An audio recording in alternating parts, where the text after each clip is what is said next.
these cliffs, and these rocks are a safe area as a red defending team. Combo is on this cliff, and flank is holding by the big rocks over here. Combo's over here. So this is our safe area. Anything beyond that, down here, should be considered just extra and not our actual goal. The danger zone? It's the danger zone. You don't really want to get in fights in this area because it's the risky space. This is where, if you are entering this area that I'm outlining here, this is where you are committed to the fight. Like, if you go in here, you're either dead or you're going to win the fight and then you're going to leave. So there's really nothing to back off away. No way that you're going to be able to back off from a fight if you go into that area. And this is something that we've had difficulty with, is if we get a good combo fight or not, or we get a good flank fight or not, we always seem to want to get into this space, and then we immediately lose our fight. And it's all about the timing of our fights. Defense, especially on this first point, talking payload, all payload maps have a first point that's a throwaway. Upward, Borneo, whatever, they're all throwaway points. And the flank's job and combo's job is to just not commit to every single fight. Combo has to commit in certain circumstances, like, oh, we're in an Uber fight, we have to commit to fight off the enemy Uber. But the flank is never supposed to make that sort of commitment to any area around here. Only place you should be concerned with, I'll just clean up the board a bit. For the flank, is making sure we hold this rock area, so the enemies shouldn't be getting past these rocks, and they shouldn't be getting past that tunnel entrance with the cart. So, like, the areas that we're supposed to be strictly defending on a payload map are our first concerns. You shouldn't be wanting to engage the sniper that's all the way down here standing on the rock.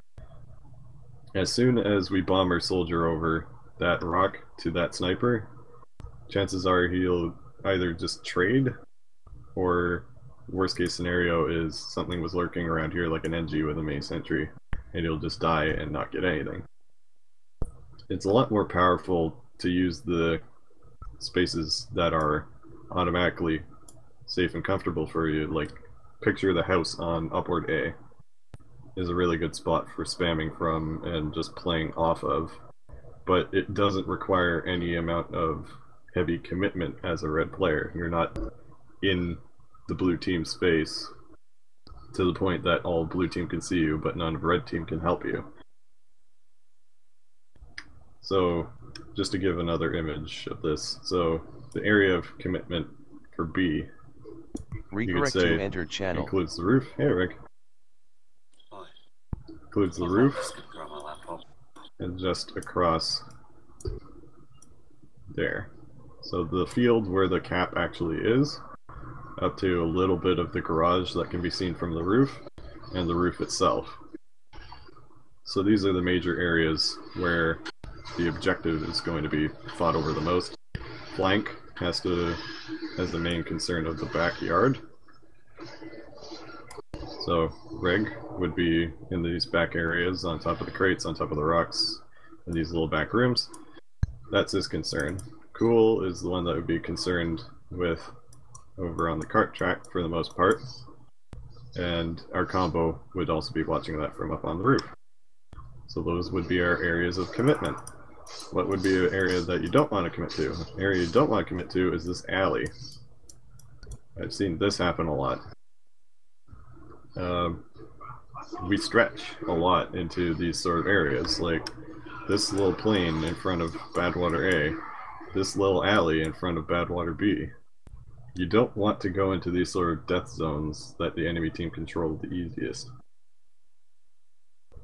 Always play with the terrain that, well, it's your natural strength, the areas that we can play off each other the most. Is that clear for everyone? I'm gonna just say it. I agree. You don't go in those areas, but if you've like already won a combo fight, you want to go into there and like the medic's retreating. You like what you follow to like finish off the medic, don't you? If they've already won the combo fight. If there's extreme circumstances, then you do these things, but only in extreme. Like in a normal scenario, a regular old fight holding situation, whether both teams have equal uber, then these you should not be entering those areas.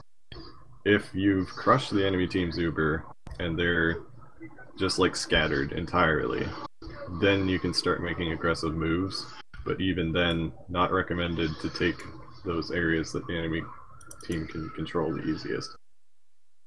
Like, the best classes for cleaning up on a job are usually the ones that don't have to go all the way in towards the enemy spawn sort of thing.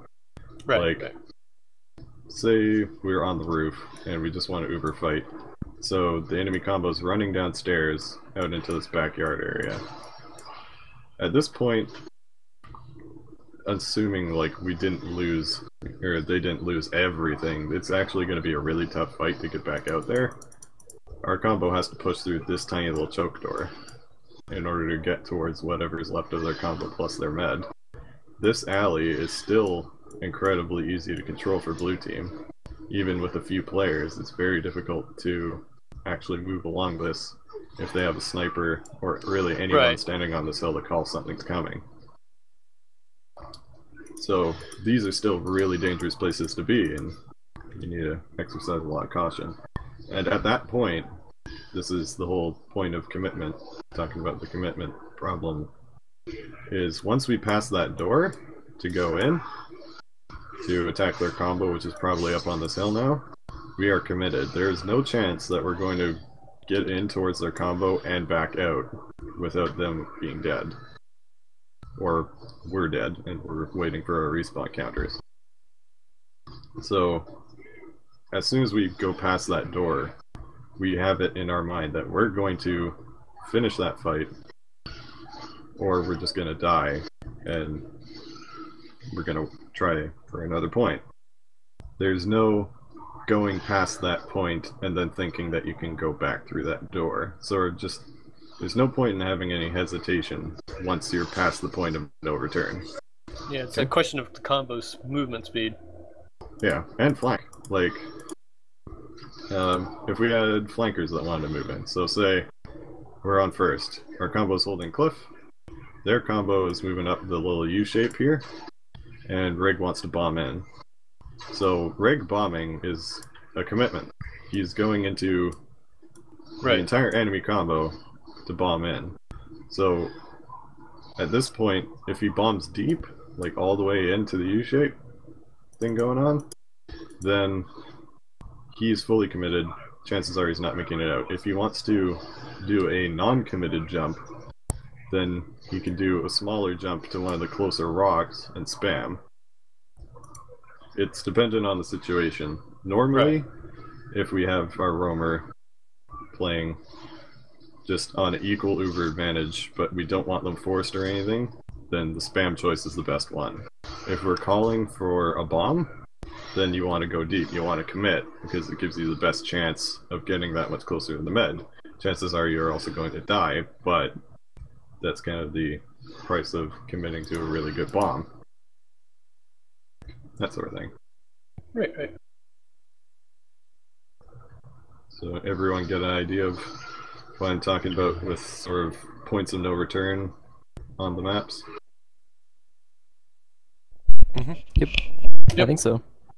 Basically, it's just the combo needs to be around the sentry, rotating around it, protecting it. The only reason it ever leaves it is that you've got a certain like they're scattered and they got sure kill type mentality.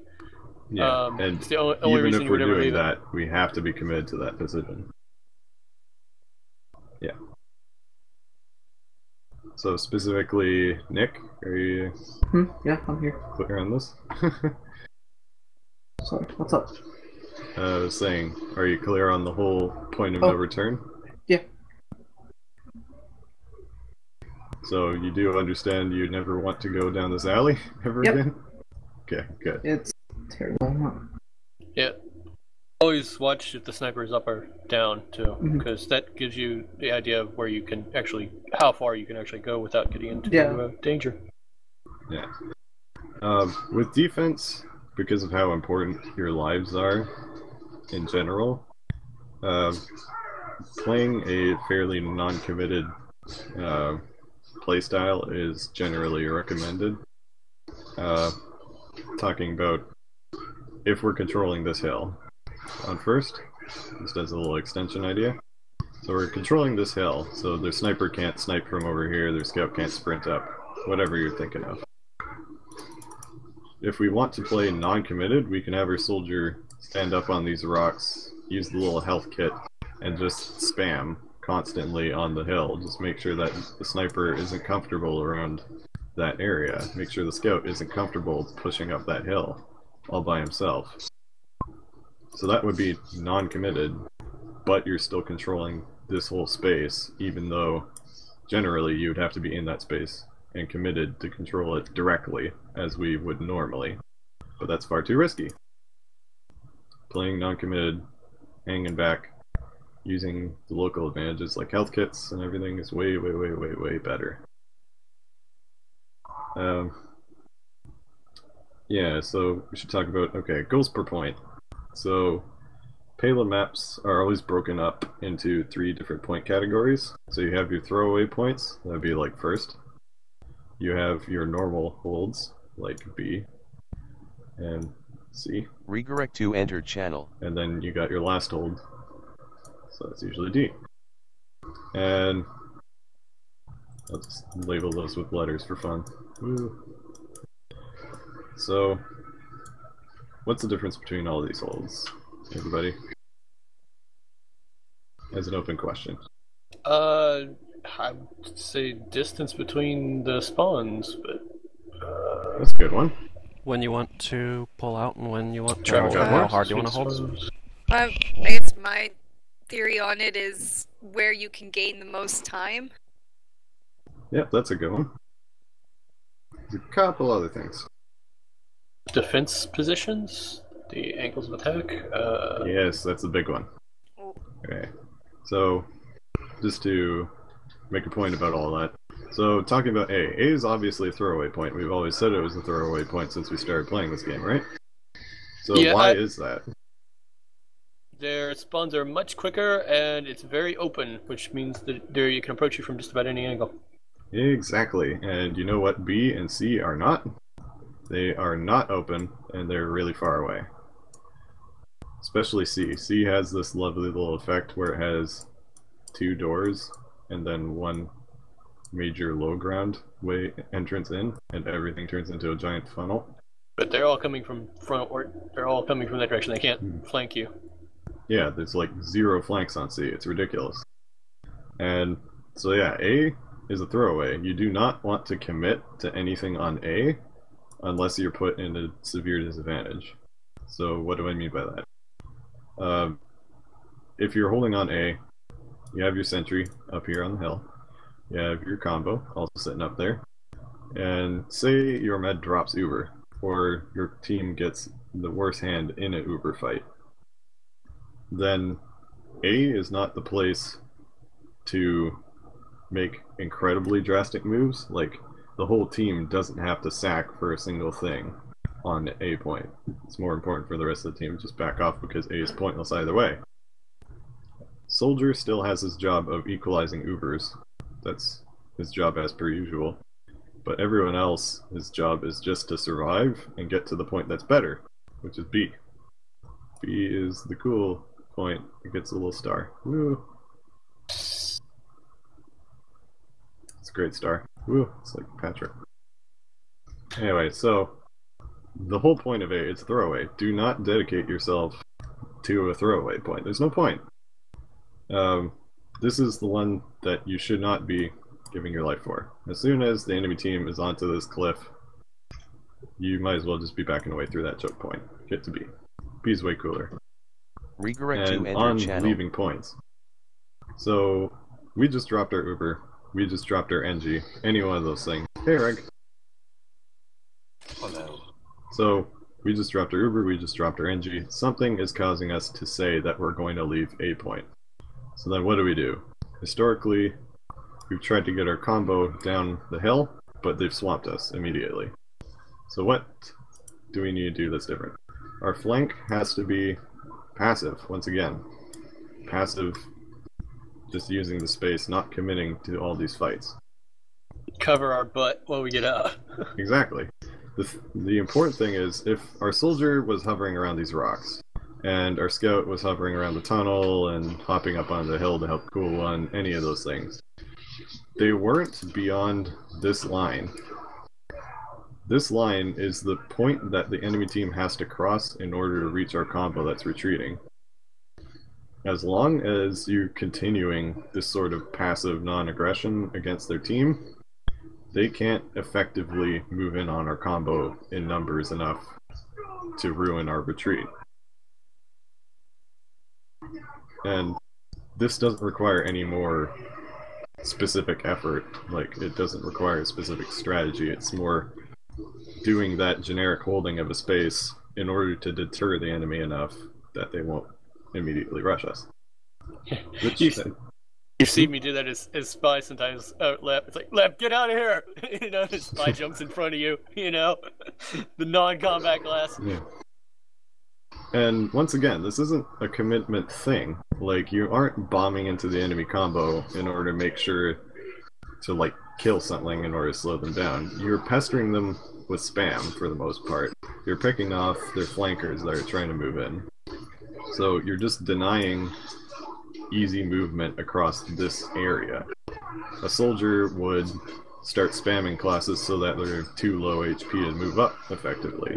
A scout can pick at the edges of a combo in order to piss them off, but generally you don't want to be fighting that combo directly. You don't want to die to that combo. You want to be You're making space for us, but you want to survive as first foremost thing. Yeah, you want to be ready for them to jump in on us, so you can take care of any flankers, because they're going to be gunning for us. Yeah, your survival is key because you are far more worthwhile at this point alive than dead. If you're holding this area, you've deterred them, but then something slips through and beeline straight for a combo, you're still alive in order to counterbomb it, or scout it, or snipe it, or whatever. As soon as we ask, we need their med dead, then yeah, you commit, you bomb their med. You're doing your job, that's great. But until that, then play so that you can be the best asset to our team. That's stay alive. Then we can use you more.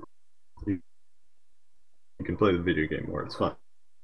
And the other point, so we've talked about A, it's a throwaway. So the normal point, what's the normal point? Normal point has very few flanks. Joseph. Sorry, 1 second.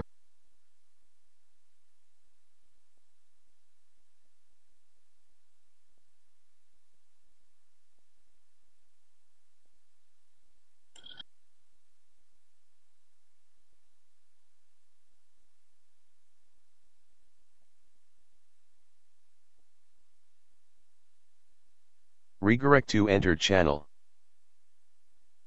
Anywho, so normal points don't have as many flanks, are far less open, give a lot better defensible places. So in general, you have a lot more space that you get to play with, a lot more area that you don't have to commit to holding. But there are much more defined lines of where you are not supposed to go. You do not want to go into the spiral staircase. You do not want to go into this alley. You do not want to go back into A. Those are like the places that you do not want to go.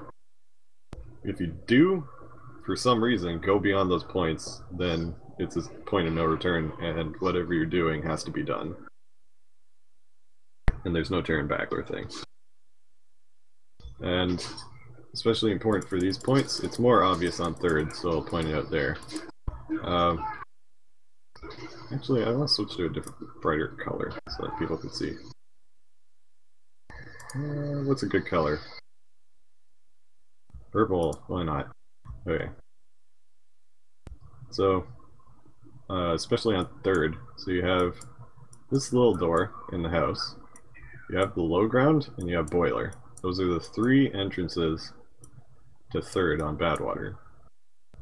So everything here is just can a we funnel. use a different color for the points in no So return? the best way of than for describing the, this is entrance? it's whack-a-mole. You have 3 little holes, and then the holes pop out, and then you smack them back into the door. And this is something that other teams have done to us, and we haven't quite gotten the hang of. But it's really just whack-a-mole. You have specific players watching specific doors. So we'll have, say, our combo holding with maybe Wolf up on this ledge to keep an eye on the house door. And he'll also have eyes on the lower. And we'll have FastShot standing near the stairs, and he can watch lower. And he can spam towards Boiler. And we'll have Cool One watching Boiler. Everyone has eyes on a different door, but everyone's simultaneously making sure that all these 3 doors are currently whack-a-moled. Anything that pokes its head out, you smack it back. And you can apply this to just about any point. It has to be communicated is a really big point. If you were watching specific doors, but specific jobs are naturally Redirect to more of a enter flank channel. job or naturally more of a combo job, you're going to have to communicate within your group. So flankers have to talk to flankers, combo guys have to talk to combo guys to discuss what they're covering. So, say we're at C, and our combo generally has to watch over the house and has to watch over under, while the flank has to watch Boiler. The flankers who are watching Boiler have to communicate when they're backing off, when they're going back to this ledge here, because that's super important. This is where all the presence affecting Boiler is. This door is also, maybe even this door, is a point of no return. Going beyond that, you're kind of hedged into a small room. If you're going beyond that door, then you're committing to either taking their flank, that sort of thing. But if Nick is watching this upper door and he comms that he's leaving, then Reg has to go up and start watching that upper door. Or Reg, in the very least, if he's already up there, has to be aware that Nick isn't going to be with him at that instant. If our combo is watching the house door and the under door, then Wolf has to communicate when he's backing off for ammo to FastShot and Slight, so that each of these doors can be properly covered. And this is super important. We need to hear, or we need a spring back of the flank whisper comms. I've been hearing that the whisper hasn't been very active in the past couple weeks. No, I don't remember to use it in battle. I remember to talk, but I don't remember to use just the whisper, no. It's a super strong tool, especially because of how much these calls can pertain to the flank, zones of commitment, and backing out. And we're going to cover a few other things that you can say in mic that'll be hopefully pretty handy. Question. Yep. Can you mark the points of no return in a different color from the Sure. Starwest?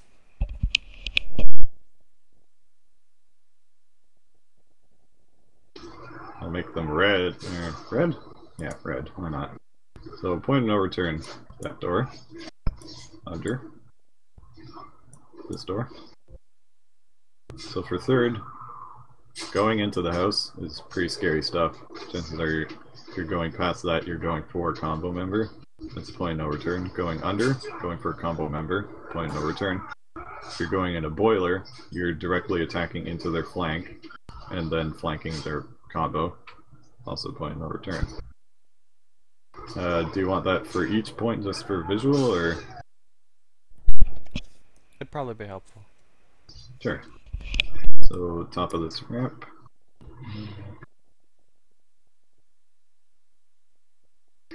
So this is the entrance to tires. This is the top of the ramp at last. And this is the little door to map room. So there's a lot of leeway when you're on red team for last, keep in mind. But and over here, don't want to enter a spiral staircase. You don't want to, for combo guys specifically, you don't want to enter that spiral.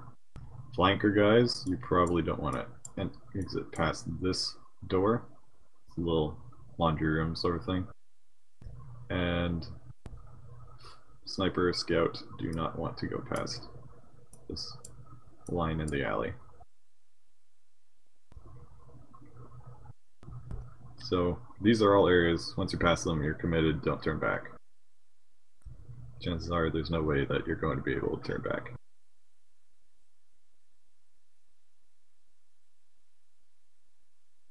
That makes sense?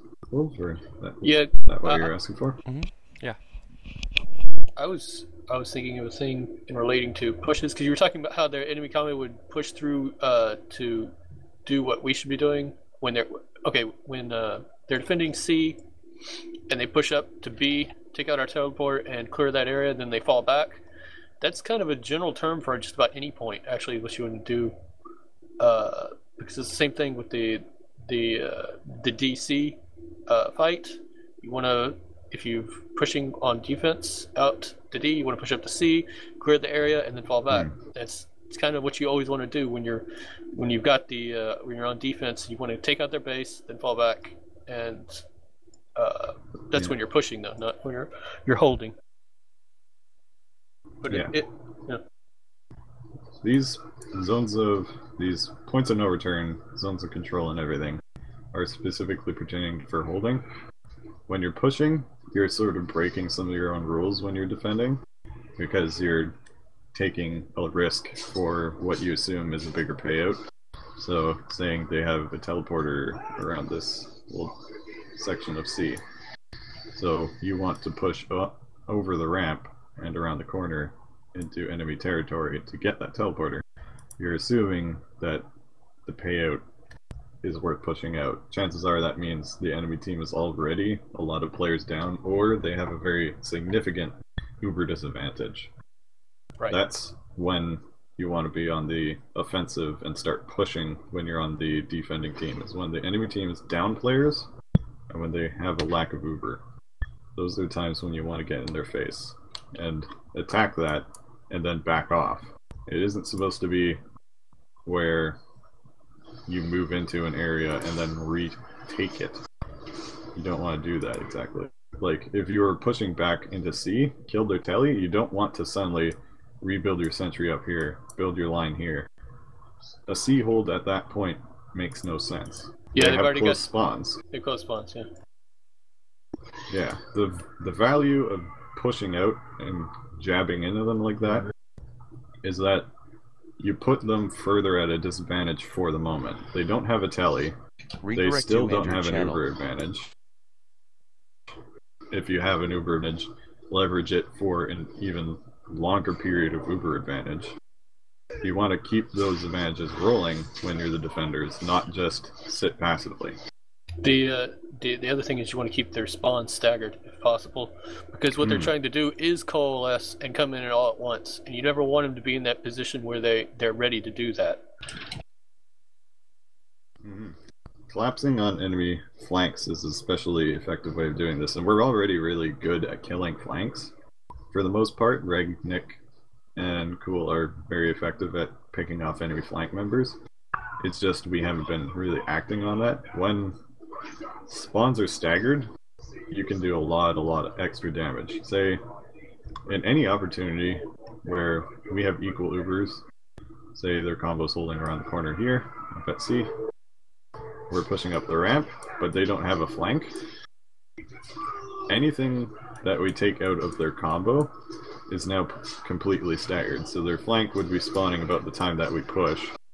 Their combo gets pushed back, a couple of combo players are dead, their flank moves in, but their flank is unsupported by the combo, so their flank dies. And then the combo comes in, they're unsupported by the flank, so the combo dies. It just becomes a cycle. And it's a cycle that we've been stuck in a couple times on payloads. Any payload, really. This is just general examples. Any payload, we've had those issues. And that's the sort of stuff that we want to start working on and bringing into play. These are the things that need to be communicated in our flank's whisper, is that the enemy flank is dead. Like, we also need to stress, everybody has to hit tab more. If our flank isn't really noticing that the enemy flank is dead, and that's a bit of an issue. Hitting tab every once in a while will help make sure that you know.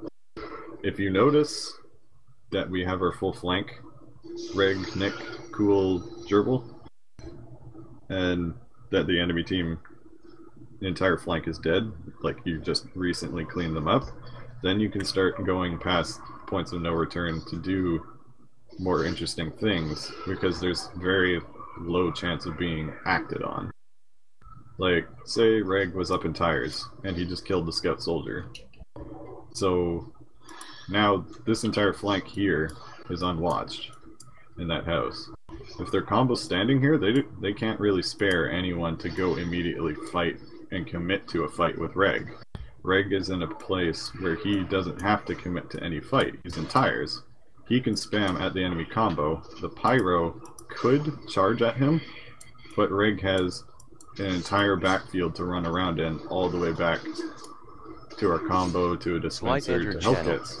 So he doesn't have to commit to anything in those fights. Yeah. Another thing See how about it that ties is, together? Yeah. Another thing about that is he doesn't have Reg doesn't have to actually make kills. He just has to get them looking and having to deal and watch him, because that means their focus is going to be both here and here. So they're going to have to they're going to be off guard. So either the combo can hit them or they can hit them, and that's when they'll start talking about falling back because they can't deal with it. In other words, he's a fly.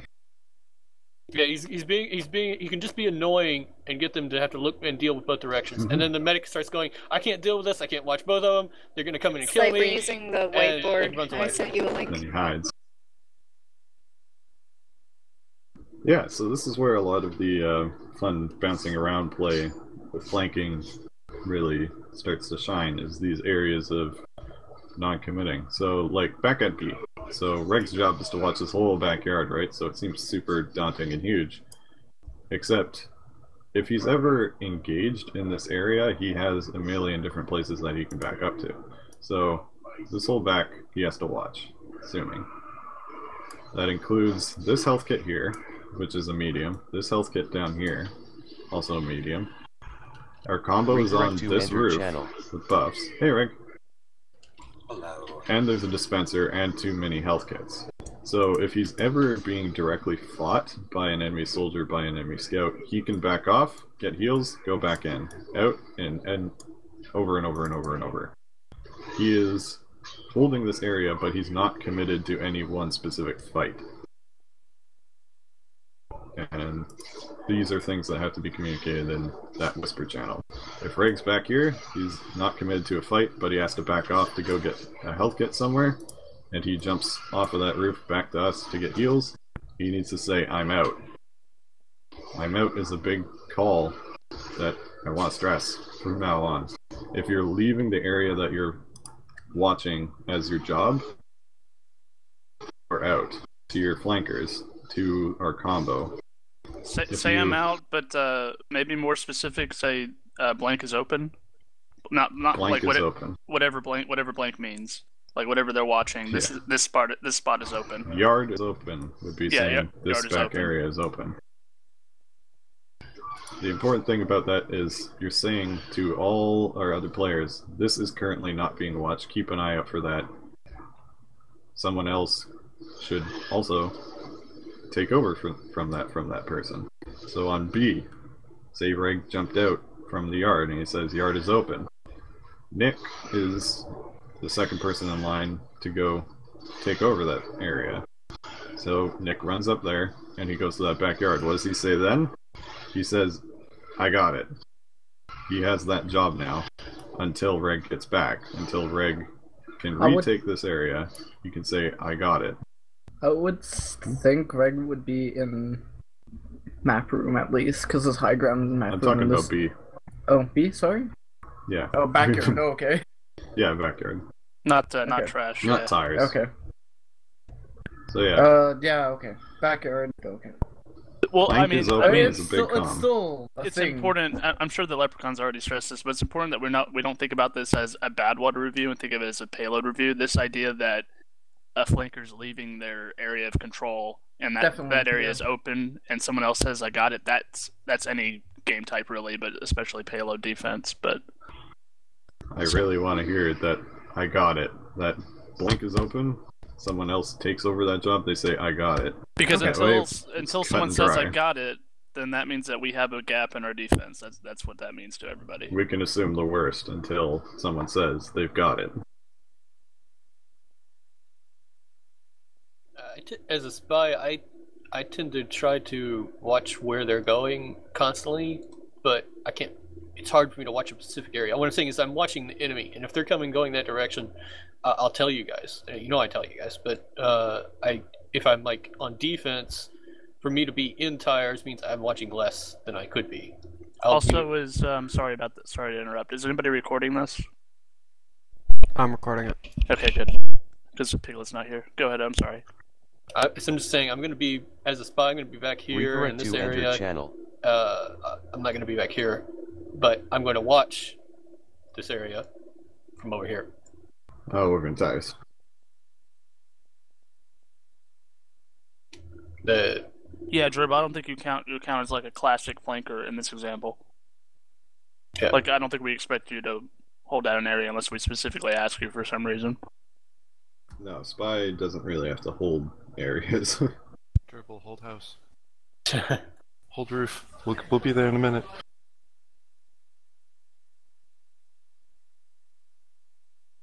Okay, so the other comm that I want to, well, in this case I won't be hearing it very much. This is a whisper comm. So I want people, when they're coordinating in our whisper, say you're in. Say when you are in. Say that I am in when you are. So enemy combo is standing over outside of A, let's say. So they're standing on this hill. Blue team is standing on that hill. Our soldier jumps in onto their combo and Nick runs in behind him. But Nick is waiting for the comm for when he should be going in. Oh, right, can't talk when he has... Oh, because his mouse 2 is not pushed to talk. And that count... He can't calm when he's shooting, so... He should Is that change also that whisper? probably. Oh yeah, whisper. Right, never mind. As long as it's a whisper button that makes him... That allows him to move and attack. Or shoot and attack. Yeah, that'd be good. Because Nick's waiting for a comm. So Reg bombs in, he whispers, I'm in. Nick follows in behind, and they continue to fight together, assuming they're sacking. That's just a generic, random scenario. But you want to say you're in. Say it quick, say it concisely, I'm in, when you're there, not beforehand. You're in means you're there, means like there's opportunity, there's stuff to work with here, I need help, that kind of thing. Or there's an opportunity here, help me take it.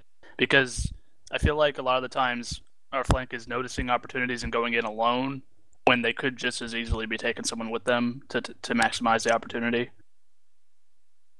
So I'm in, like, this is something that was big with Heine's team actually.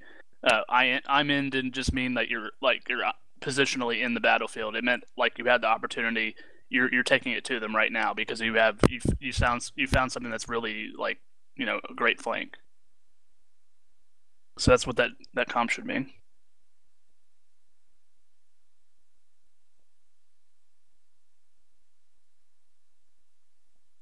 And Lep, did we talk about the I'm going in thing, or is that more of a combo flank thing?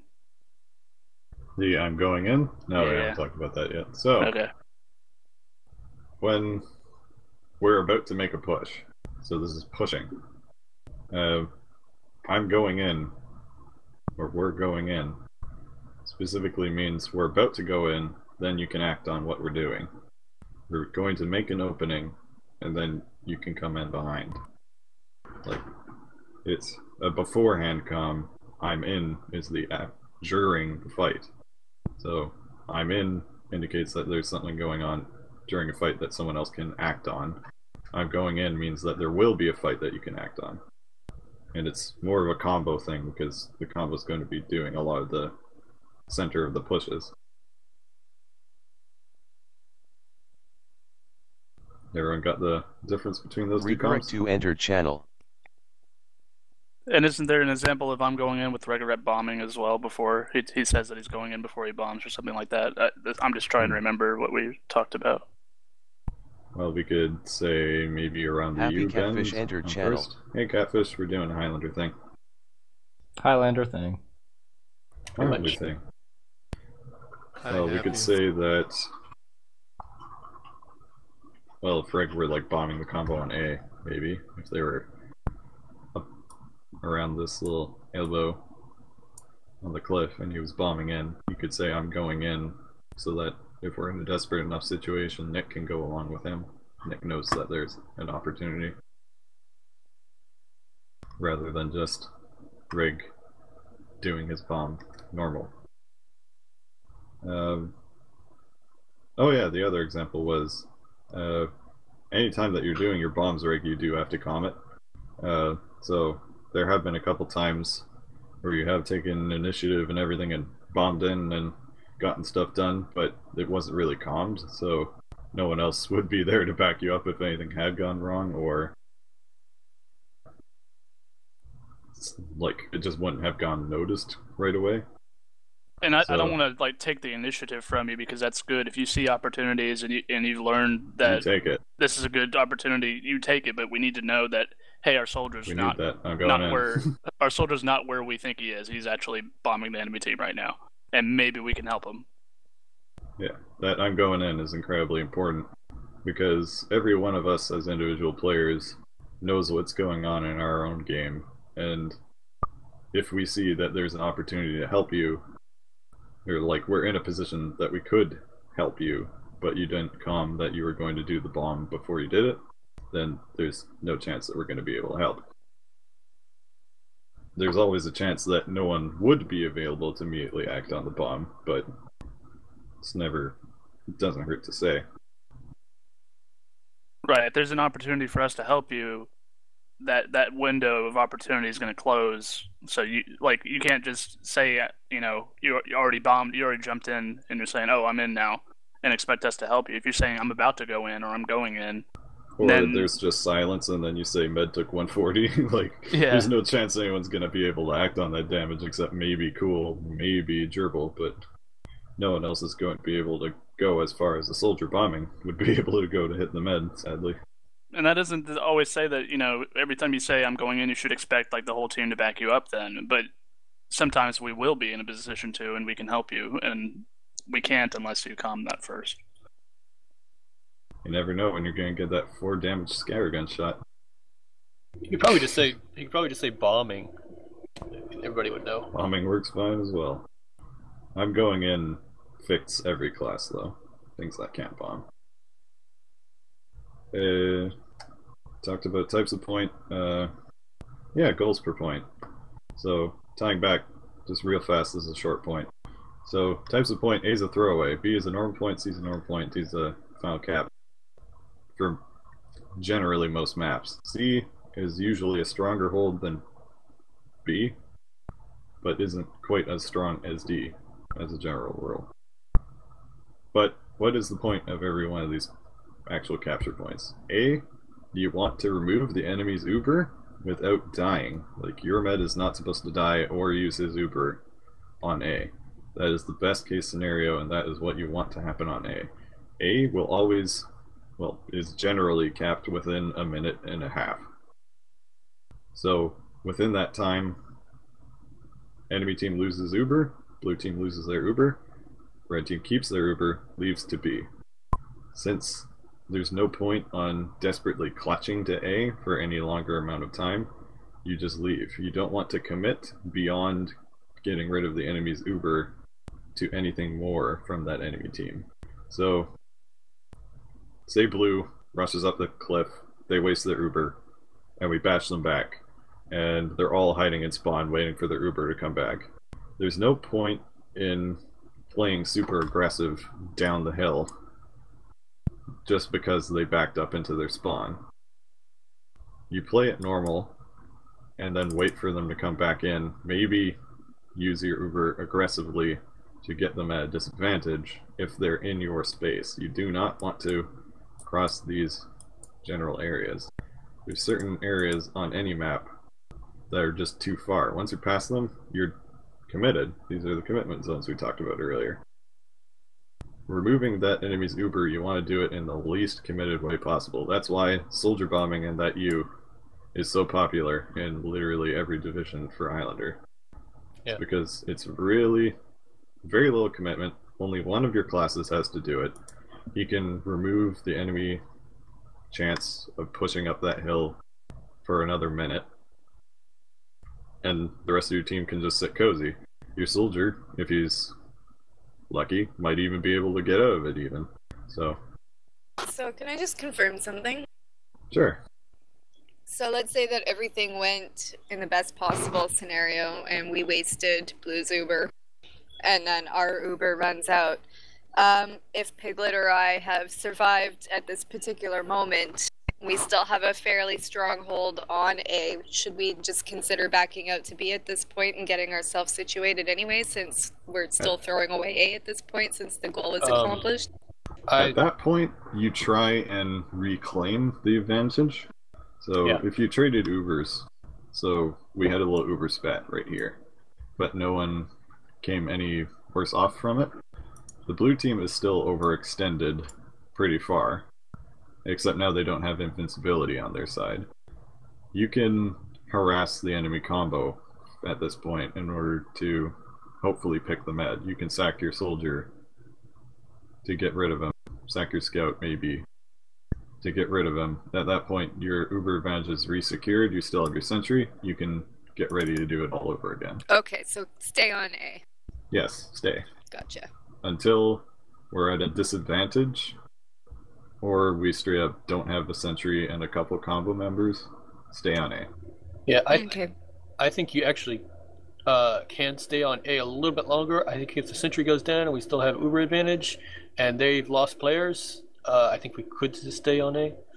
Is that something that's always, at least when I was playing, that's something that's always been, it's caused more confusion than benefit in the past, is when my sentry goes down, but we're still going to try to hold A, and then it ends up just kind of falling apart, and I always end up thinking to myself, I just should have built on B. Yeah, this is part of... we need to have that moment where it's like, nope, we definitely can keep A, come back. Yeah.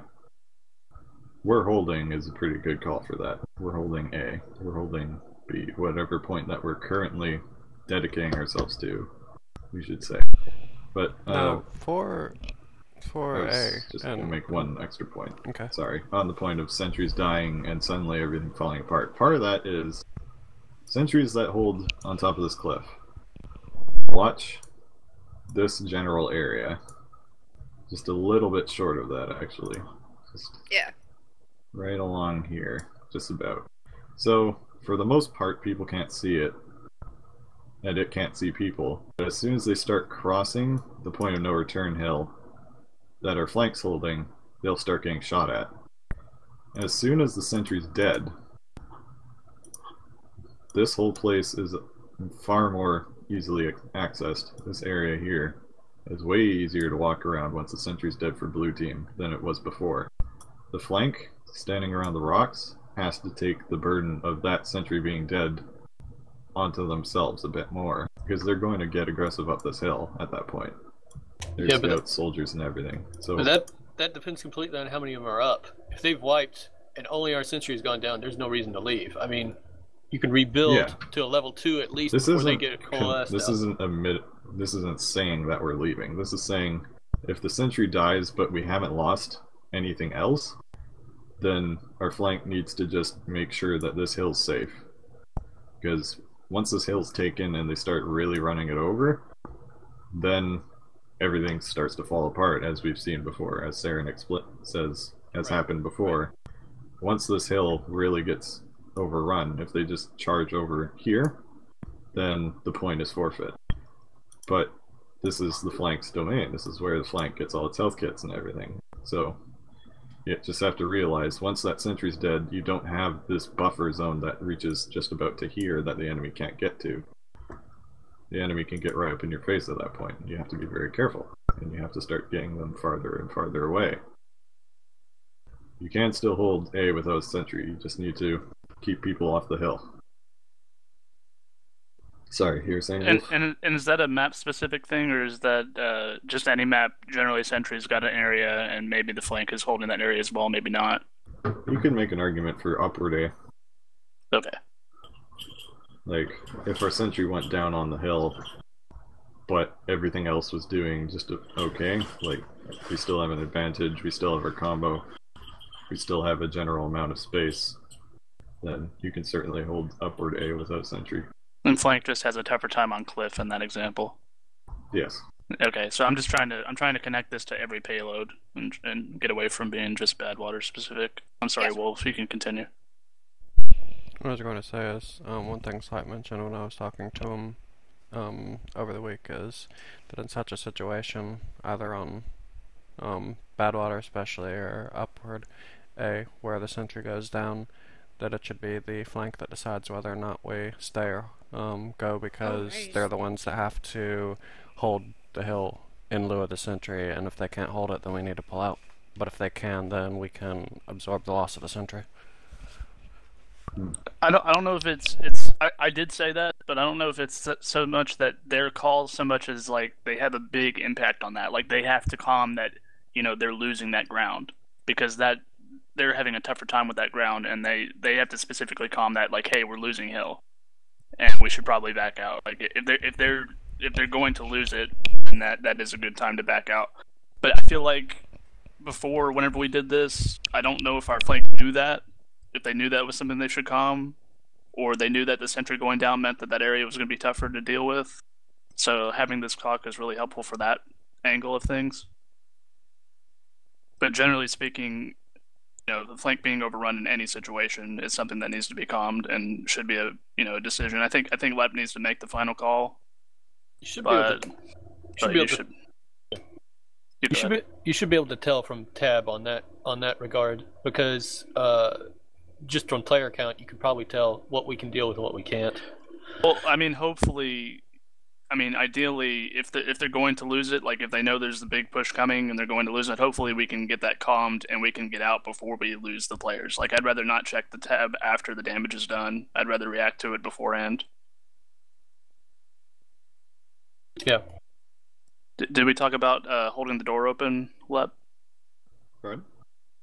The holding the door open thing that we talked about? Yeah, so for transitioning between points and retreating, I was saying before, the flankers have to stay non-committed to their zones, but they're deterring the enemy from coming. So they're quote-unquote holding the door open. So our combo is backing out of A. So we're waltzing down this cliff, whatever. We're trying to back out here. So you could say this right here is the door around these rocks. As soon as the enemy team starts encroaching, they'll shut the door and trap us, and we'll die. So the flank is holding open the door by keeping all the bad guys away. The door stays open, and then the flank leaves and lets the door shut behind them, sort of thing. Basically, once Lep turns the corner, now the flank has done their job and needs to back out. What I'm used to seeing is our flank will stave off the enemy team, which is good, but they're not paying attention to our combo leaving, and they don't know that that's the time they need to back out. Like, we don't want to kill our flank to get our combo out if possible. If Leprecan crosses and we're safe, we don't need our flank there anymore. We don't need to lose anybody. We can just take them back. So it's important to know, and this is a Badwater example, but any throwaway point or any transitional period at all, the flank is going to be trying to watch the combo escape, and you need to just stay there as long as you need to. We don't need to commit, more bodies to that effort once we've already gotten out safely. Like that's the goal, that's the objective. We've made it. You guys can come out now. I do want to add one thing to that.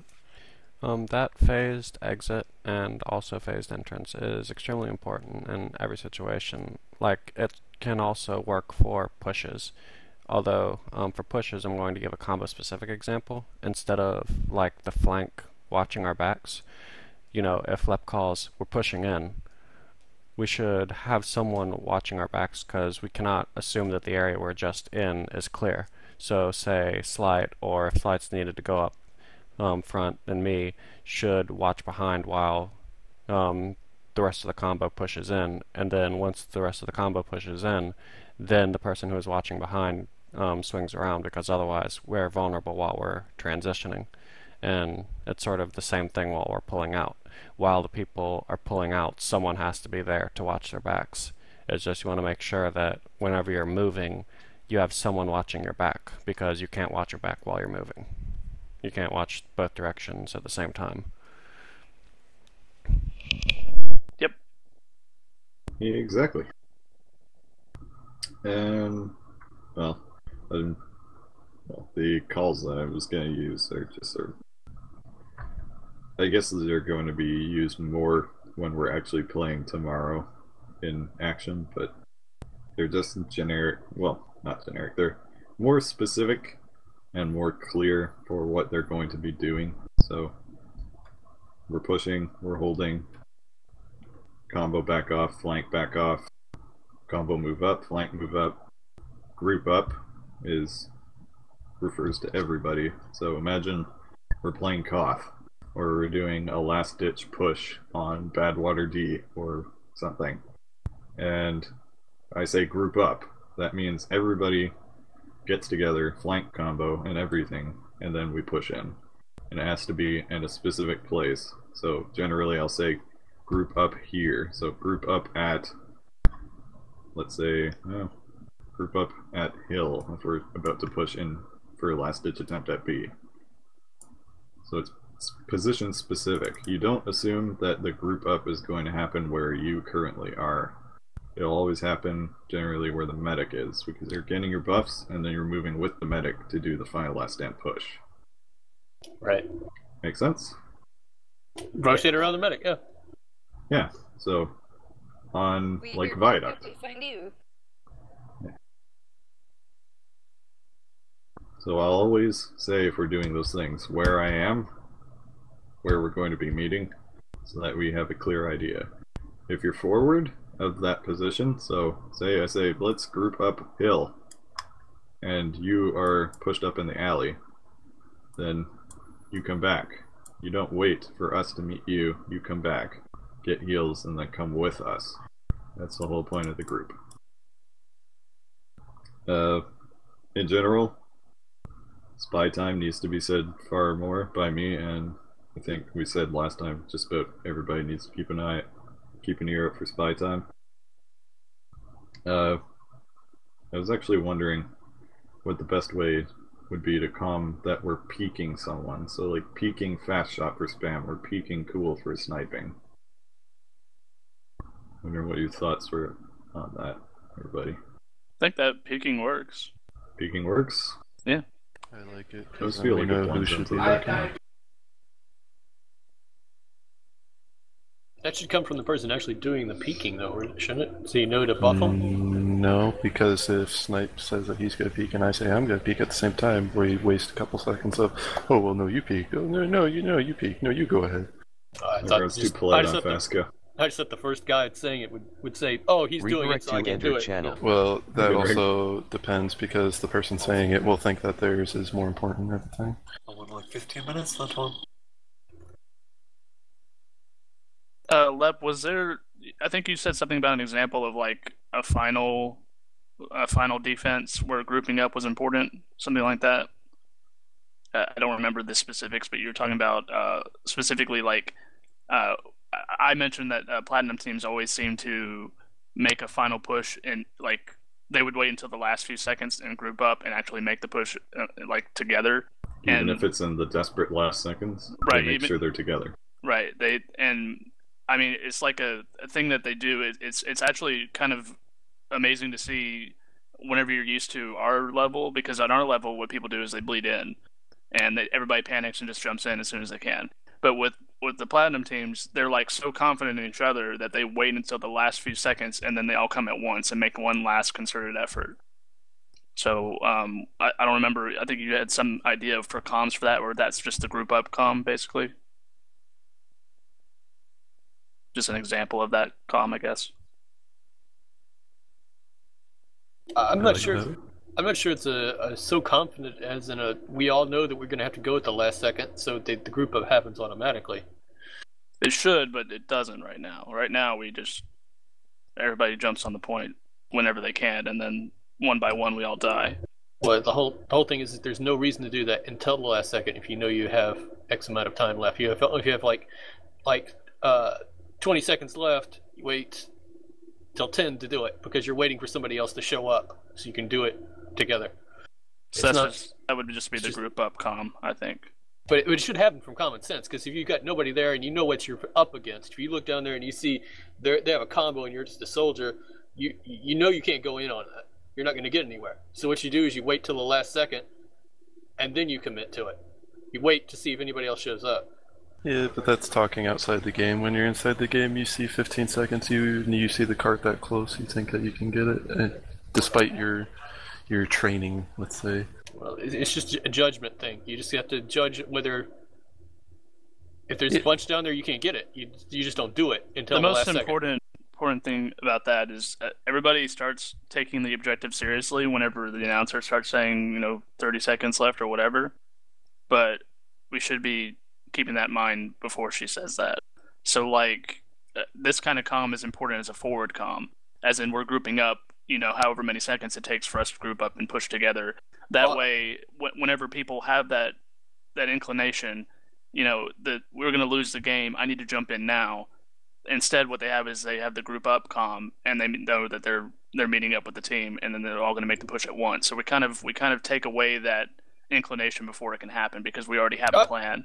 Yeah, I'm fine with the comm, but we're going to have to grow beyond that because we're going to have to know that this is what we're going to have to do. We're going to have to judge the situation. I'm fine with the comm. It's just it's a no-brainer thing that we should know that. Yeah, it's a game sense thing that will develop, but in the meantime, we need to do training wheels and comms for it. And the combat group up also gives you a few seconds travel time to talk over exactly, okay, who's doing what while we're pushing. Exactly what door you're pushing from, who you're focusing once you get out, who's jumping on the cart, blah blah blah. Yes, it should be common sense, but obviously it's not, because if it was that much common sense, we would have been doing it already.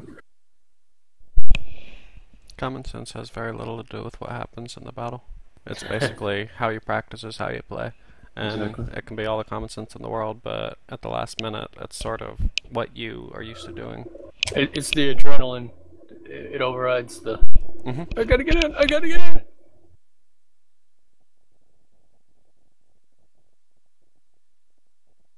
Didn't you have a whole list of little short sayings that you recorded last week, Lep? Did you want to go over? That was most of the little short list. Redirect to entered channel. Okay.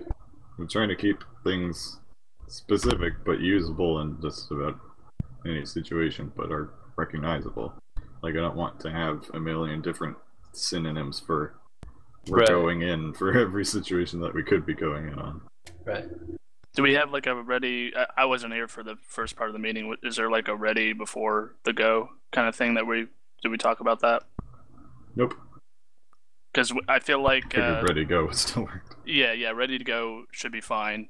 What ends up happening is that we're going. Seems like it's too vague. It's like, are we pushing now? Are we grouping up? That needs to be a different. So having a ready go is important. Also, we're about to push, and then we're pushing is fine. It doesn't have to be specifically ready to go, but that there's a transition there that needs to be calmed, and it hasn't been so far. So far, it's been the same calm for both.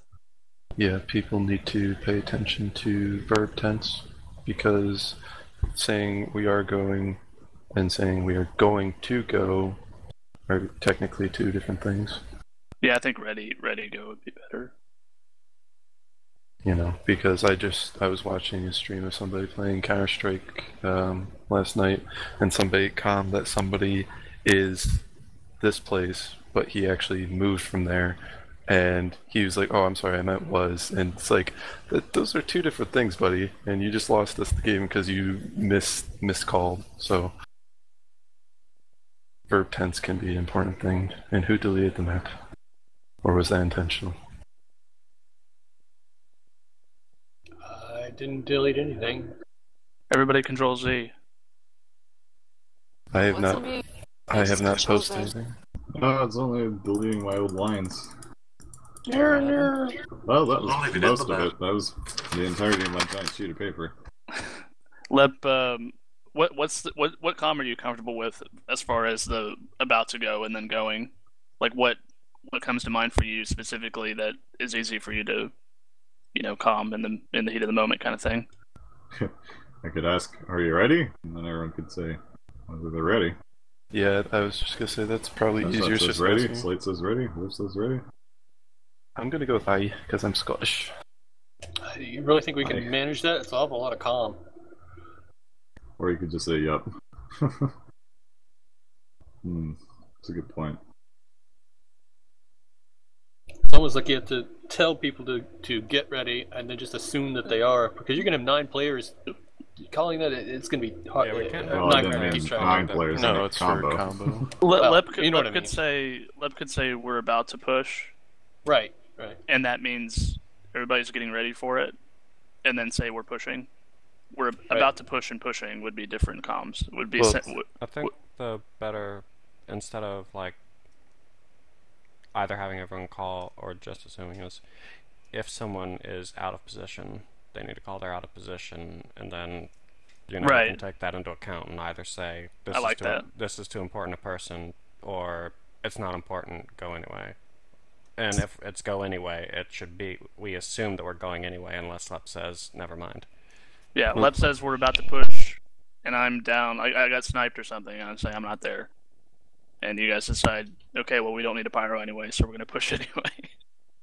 Well, that's what I'm saying. Like, there's a couple things that we can assume that are okay to not calm. Like, Lep, if he's wondering if we're ready to go, and the issue is health, obviously he's going to know that we're bad health and we can't push anyway, so there's no point in asking. Things like ammo, he can see now, but again, like if I'm reloading, if I only have 2 stickies load or something, I'll be like, hey, wait up a second, I'm reloading. Right. Anything else is like pretty minimal. Like, oh, Wolf only has 100 bullets. Well, that's fine, that's more than enough. Wolf's only 100 health. Oh, well, that's important, but Lep can see that. So there's very minimal that would hinder us from not being ready. Yeah, whenever I'm like down to like 20 bullets, and Lep says I had to go like heavy or something, and I said no, I don't have no bullets. That's my check. That's his check to say no, we can't do this. I need bullets. Yeah, so I think we're about to push means a lot of things. Means everybody's grouping up, getting ready to actually push in. Positional, like that, having the position is good because our positioning isn't always consistent. Sometimes we're gonna have to move forward or back or whatever. And it's also time to make any objections like that. Like I'm reloading, I don't have ammo, whatever, that kind of thing. And then Lep can call it off, but otherwise he'll say we're pushing, and that means go. Mm-hmm. And also, we're about to push is an important comm for the whole team because it lets the flank know that they need to get in position as well. Right. So we're about to push, gets the combo ready, sure, but now the flank knows, hey, get in position because we need you on the opposite side of the field to jump in. Whenever Lep says we're pushing, you come in now.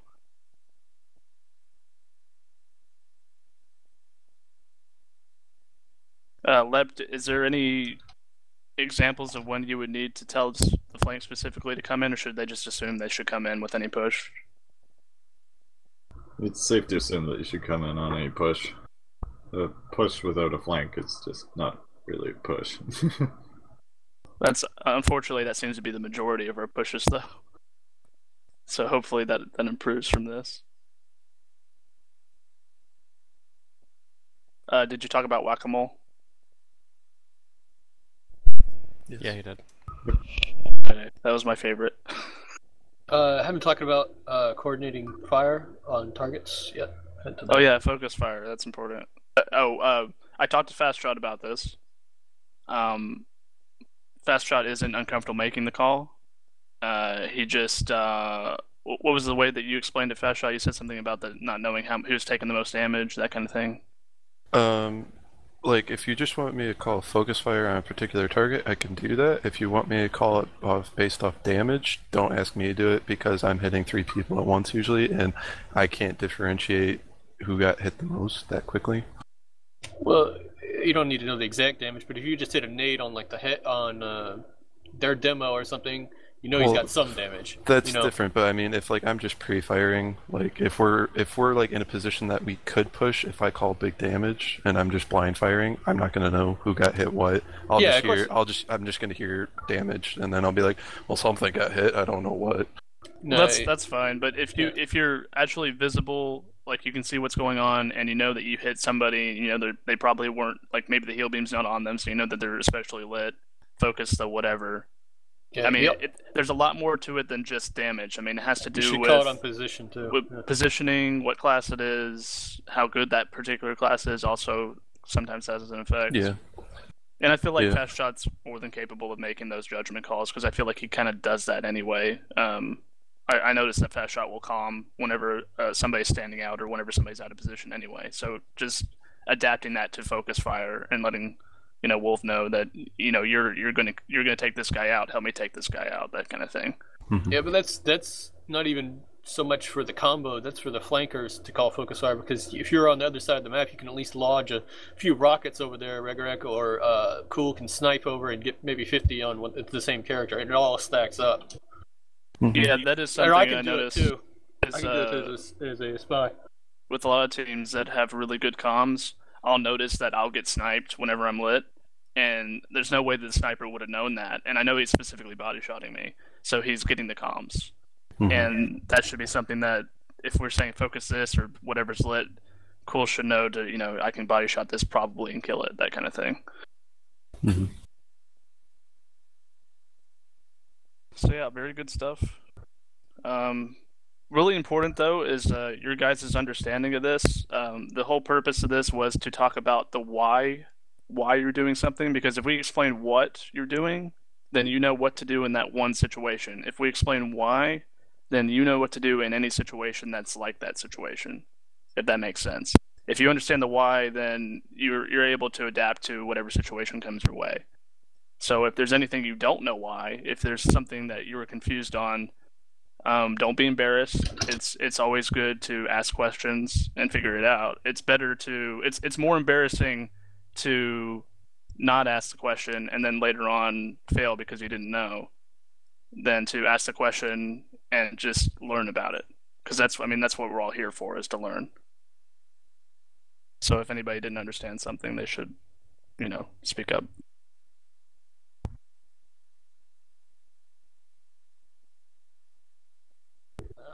I think I understand everything.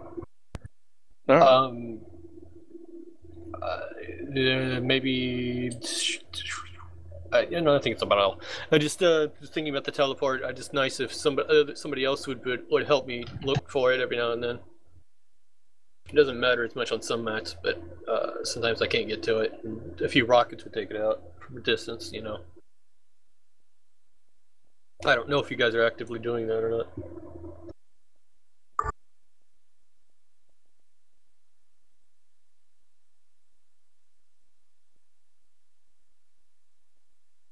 All right, that's good. Looks like everybody understands. Yep. So all it is now is just practicing good habits. And if that's it, then I'm going to stop the recording. And we also, whenever we go into the scrims, we need to notice if we drop one of these things. Like if there's a moment where we talked about this and you didn't do it, pay attention to that. Like, making a mistake is fine as long as you learn from it. Like, you're like, wow, we talked about this. I should have done blank in this situation. The way that I see it is anytime that you're in respawn and you're on death cam, that should be a moment where you're thinking, what did I do that ended me up here? Was it something, just like a stray sniper shot or something like that? Something that I probably couldn't control very much, maybe a little bit better positioning, but not really. Shit happens in this game. Or was it something that I made the wrong decision there and I should, not do that again? It's always important to think about that.